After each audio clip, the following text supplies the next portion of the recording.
During my last week in Nigeria, my uncle said to me, make sure you take lots of pictures and post them on Facebook so that your friends know Africa is not a jungle. We just have wooded areas. And while this statement gave me a really good laugh, it also made me realize that a lot of Americans don't know a thing about Africa. When Americans think about Africa, they think of lions, elephants, and safari plains. But if you were to ask the average Nigerian if they've ever seen a lion, most of them would respond, of course I have. They're at the zoo. Another common misconception about Africa is that it's all desert. This could not be further from the truth. Nigeria was incredibly green. It was greener than Indiana, actually. And there were mountains. These mountains were nothing like the snow-peaked, jagged mountains of the Rockies or the brown, rugged hills of Mexico City. These mountains were spontaneous. It was almost as if God pinched the fabric of the earth and slowly tugged upwards, like picking a piece of lint off of a blanket. As far as being dry, if you look at these pictures, you can see that there's a lot of clouds. So during rainy season, that is not a problem at all. It rained about a third of the time that I was there. From sporadic sprinkles to domineering downpours, there was no telling what type of fury that the clouds might unleash during rainy season. One of the things about Nigeria that surprised me the most were the number of farms. I know we've all seen those commercials that talk about the young children in Africa who can be saved with just 10 cents a day. So it's no wonder when that's the only detail that we're constantly exposed to about Africa in the US to think that they don't have much food, but there was food everywhere. It actually seemed like there were more farms than there were buildings. So I looked up a statistic and found that 78% of Nigeria is used for agricultural land, while the United States uses 44%. So there literally is more farmland than buildings. And I was really grateful for this statistic because it seemed that half as much, or twice as much farmland translated into half as much processed food as the United States. So the food there was packed with flavor. The fruits were extremely colorful. The chicken was tasty, but it was a bit tougher than what I'm used to because the chickens over here, they sit in cages and they're pumped with hormones, while the chickens over there roam wild and forage naturally for their food. So this is actually a traditional Nigerian dish. I did see a Domino's pizza, but the parking lot was completely empty. Pizza is not the food of choice over there. It's probably more for tourists than for anything else. Usually they eat pounded yams, and what they are is the yams are mashed into a Play-Doh-like paste and then formed into a ball and served with different types of soups and meat. And then you pick a piece of the pounded yam off and you roll it in your hands and then you dip it in the different soups and take a piece of meat and that's how you eat it. My mom would always tell us that we should eat the rainbow.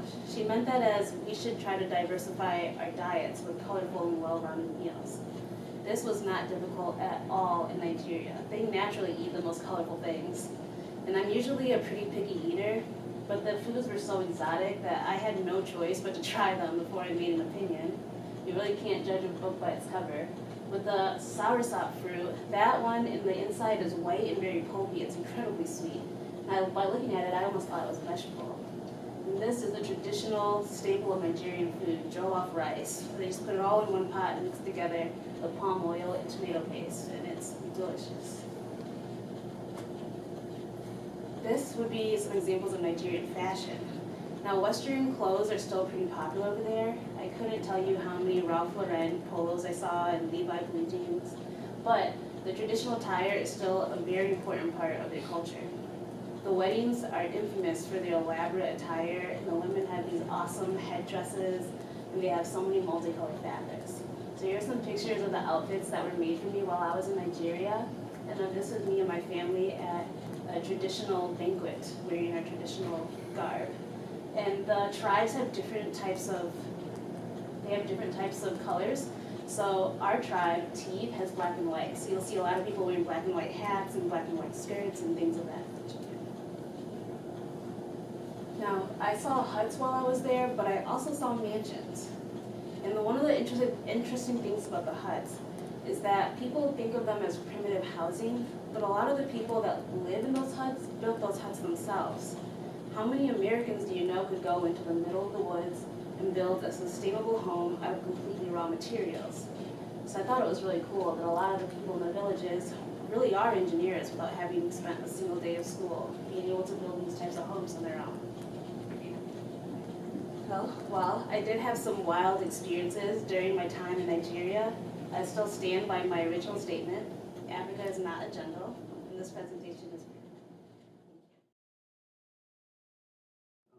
Africa is not a jungle. This is Iember's fourth project.